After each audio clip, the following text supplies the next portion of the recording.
Imagine a missile carrying a 26 megaton hydrogen bomb, guiding itself only a few hundred feet above the terrain to multiple predetermined targets, powered to speeds near Mach 3 by a 500 megawatt nuclear reactor.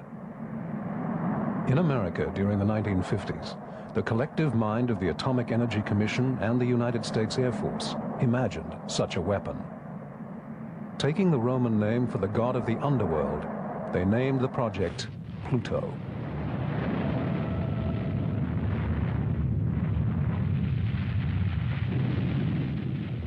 Harnessed less than a decade before in the first atomic bomb, nuclear technology was touted as an unlimited source of peacetime applications. Even most laymen understood the power of the atom as the key to an unlimited source of energy.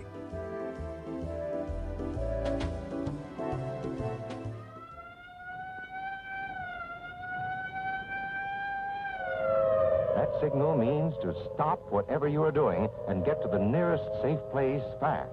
The flash of an atomic bomb can come at any time, no matter where. Coexisting with this nuclear optimism was nuclear fear.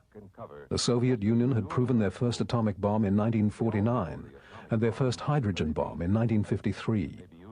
America prepared for the worst with films like Duck and Cover. First, you duck, and then you cover. Older people will help us as they always do, but there might not be any grown-ups around when the bomb explodes. Then, you're on your own. The formation of the United States Air Force Strategic Air Command created a fleet of bombers on airborne alert 24 hours a day, 7 days a week.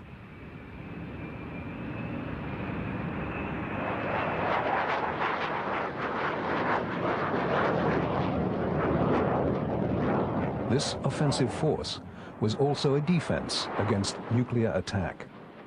The United States did have a large fleet of long-range strategic bombers. The Soviets did not have anything equivalent.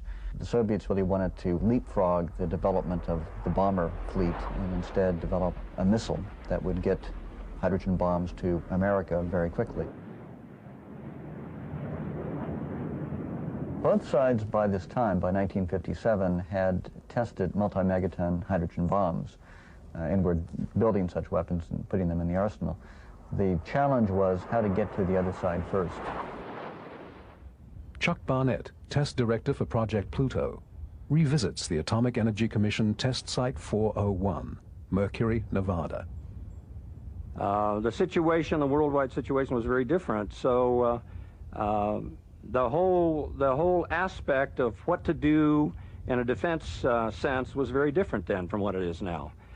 And defense research was much more extensive at that time, and the nuclear aspects played a part in that.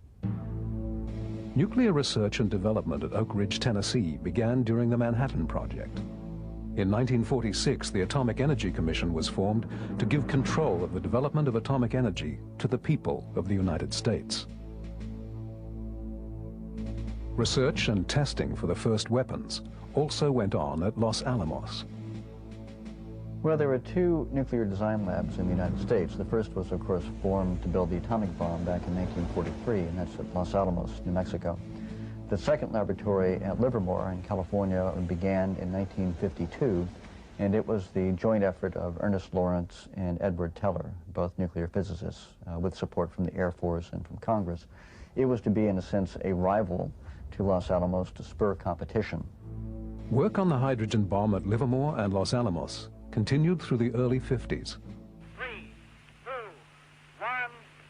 1. The first successful hydrogen bomb test was at Eniwetok in 1951. In the early days of Livermore, they had a lot of trouble with the bombs they were designing. They effectively didn't work. So they, by 1957, were looking for a project that they could put their energy into. By that time, actually, the weapons they were building did work, but they wanted to build a delivery system as well.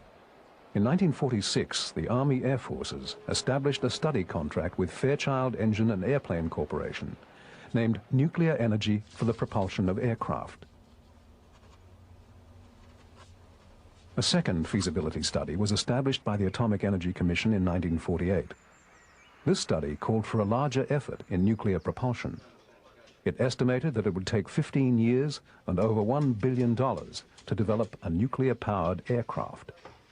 A more comprehensive effort was undertaken in 1950 when the Aircraft Nuclear Propulsion Program, or ANP, was established. Headed by Major General Donald Kern, the ANP studied reactor materials, power plant, and aircraft design. In 1951, the demonstration of nuclear-powered flight was added as an objective.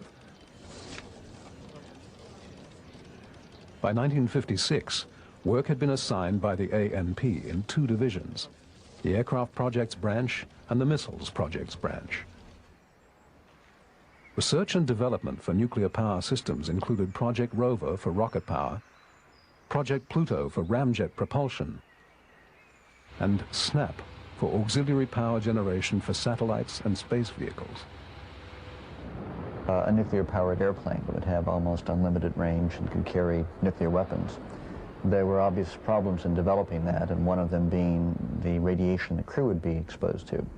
So they then went to the idea of really what became an interim technology between airplanes and missiles, which was a ramjet, a nuclear-powered ramjet engine that would have an airframe around it and would carry nuclear weapons to the targets overseas.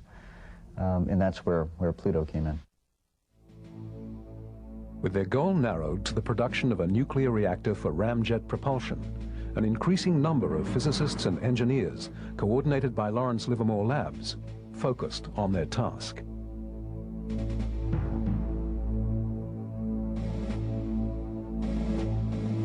A nuclear-powered cruise missile capable of 2,000 miles an hour and capable of carrying 5,500 pounds of warheads in various configurations.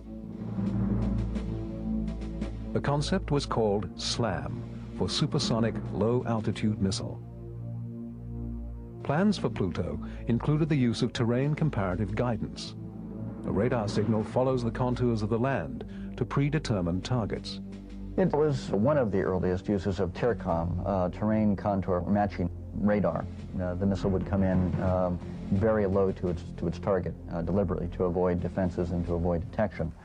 So it was, the guidance system was as well an example of how this was really state-of-the-art. It was pushing the envelope of the technology of the time.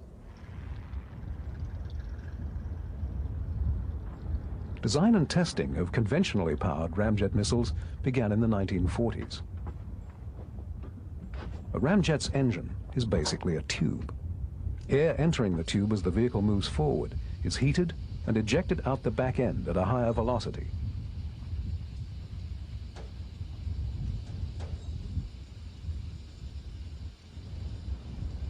The engine is the sum of three parts. First, to decelerate and compress the incoming airstream, there's a diffuser. The kinetic energy of the once moving air becomes ram pressure just past this diffuser. Second, a heat source adds heat to the airstream, increasing its momentum. Finally, an exhaust nozzle where the heated airstream exits the missile at a high velocity. This difference in air velocity between entry and exit is the thrust that pushes the ramjet forward. To create the ram air pressure at the front end, the ramjet must be boosted to operating speeds before it can produce thrust. Ramjets typically don't work very good unless you are supersonic, and the more supersonic, the better. We were going to operate at Mach 3. Fuel capacity and consumption are limitations of conventional ramjet flight. Now, in a chemical-powered ramjet, you carry fuel and you burn that fuel and heat the air. In a nuclear ramjet, you have no fuel. What you have is the reactor, and you heat up the air by passing it through the reactor. Static testing any ramjet engine requires the